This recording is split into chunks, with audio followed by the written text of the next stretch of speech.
Welcome to episode 4 of the SideLines with your host, Michael Zacco. I'm Calvin Ralph. Pleasure to be with you again this week. Let's get right into it. We got a big week this week, playoff start in football, and we got some girls soccer talk too. We have an interview with PV's finest, Katie Gallagher, captain of the girls soccer team. Just going to talk about the season and kind of the overall, I guess, struggles they've had and also the defining moments. Yep.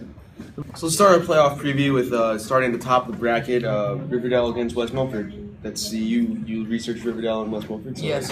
Riverdale is 8-1 ending the season, going 4-0 in the league, and West Milford going 4-5 and 1-3 in the league.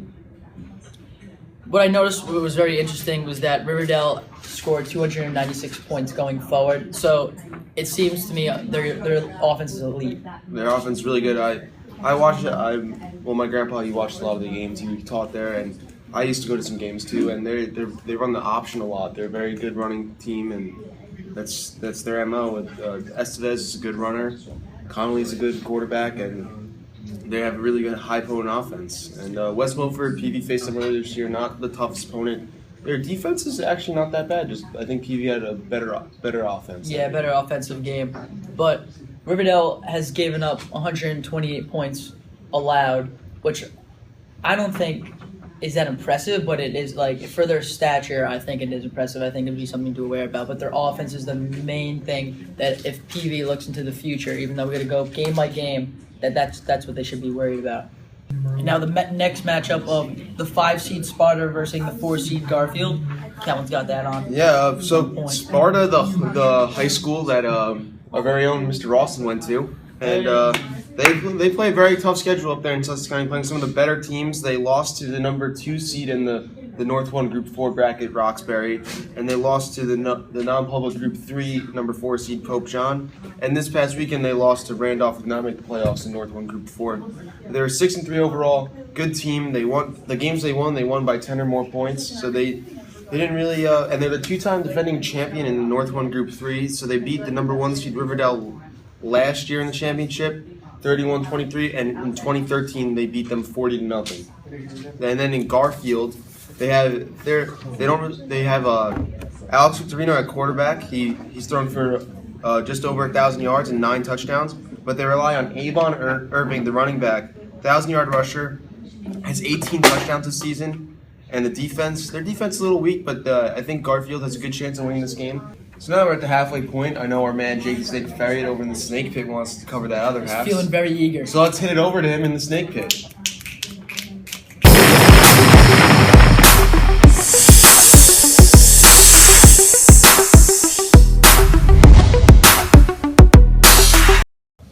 Thanks, Mike and Calvin. So the next matchup we'll be taking a look at is the number 3 seed Pascack Valley against the number 6 seed Bergenfield. And the Indians met the Bears earlier this season at Bergenfield High School, with the matchup going in PV's favor, as PV came out on top 49-13, holding star Bergenfield player Giovanni Haskins to something like 84 all-purpose yards, which, I mean, considering you've got a kid who is playing quarterback, running back, and wide receiver, and is arguably the best player on the Bergenfield team when there aren't many big names, is pretty impressive. And Bergenfield's a team that loves to run the ball both with Haskins, and they also like to use Haskins as a receiver. But in terms of the running attack, Haskins isn't their only receiver. They've also got Carlos McCone, who on 96 carries this year has 921 yards and 10 TDs. And PV also loves to run the ball. You've got Andrew Flores, who's got 145 carries for 688 yards and 3 TDs. But you've also got guys who you can throw in the mix, like Jake Giambona, like Matt Urea, like Josh Tillis.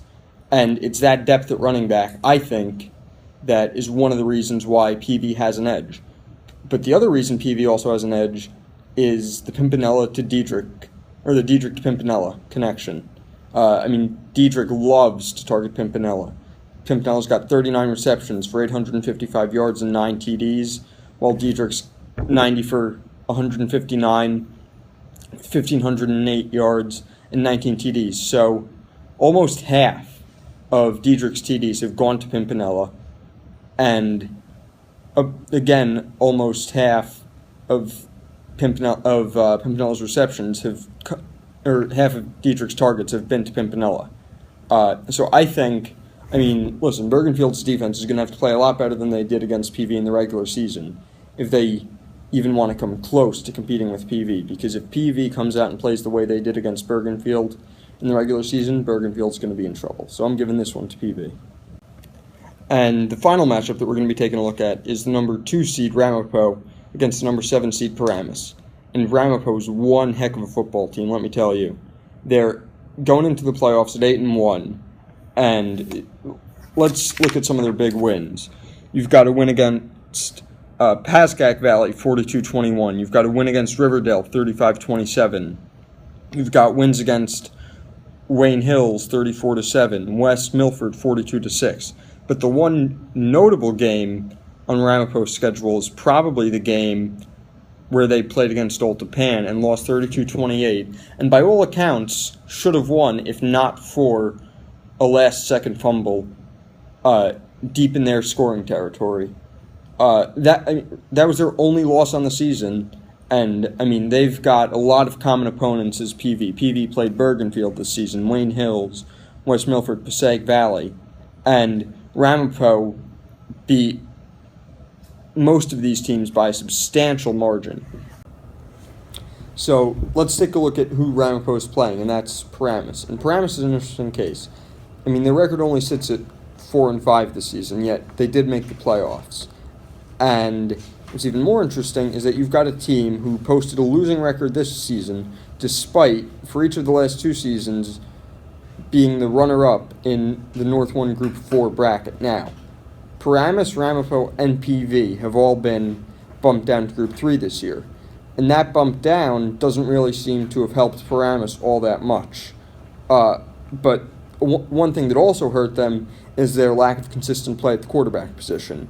They used 3 quarterbacks all season, and as a team, only threw the ball 83 times.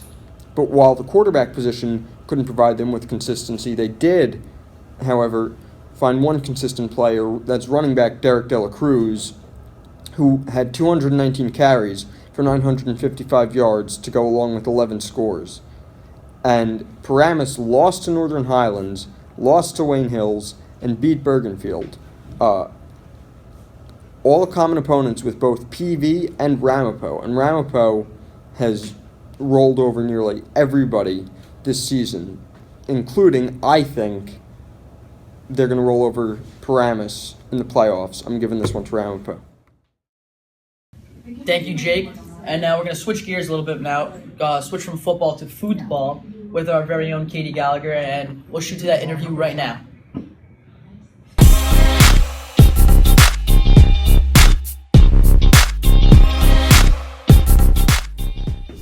I'm here with girls soccer captain Caitlin Gallagher here. Nice to have you on the show, Katie. Thanks. I just want to talk to you. Fall season's ending, soccer season is ending. Just what did you get for your senior year being the captain of the team? Just tell me, how did it feel, the last game out there and how the whole season was, basically. Just sum it up for us. The last game, it was, sad just because, our season's, over and, as seniors, we really, bonded together. So it was, sad to think that, we were all ending as, a team. If there was one word to describe your season, what would it be? Give me a big SAT word, Katie. I don't know any SAT words, but I would say, entertaining, I guess. Okay, that's a good answer. I'll accept that. What would you consider to be the defining moment of the girls' soccer season? I would have to say the defining moment would either be in counties, our Riverdale game, just because it was a really close game and we all played hard and then we lost sadly in overtime. Or it would have to be our crossover games, especially Wayne Hills or IHA, just because we played really hard and they were good teams. Gotcha. Thank you for this interview, Katie. It's not any time.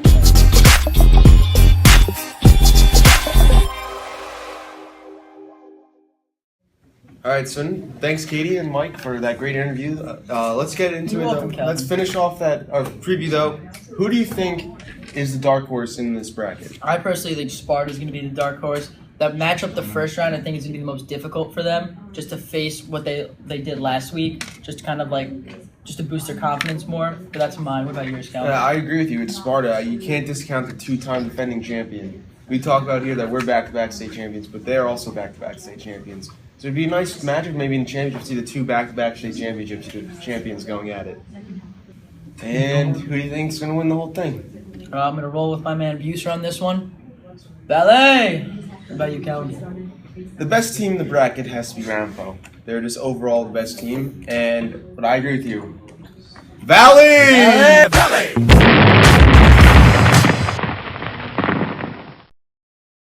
Thanks again for watching this week, and we'll see you same time, same place next week, only on the Sidelines.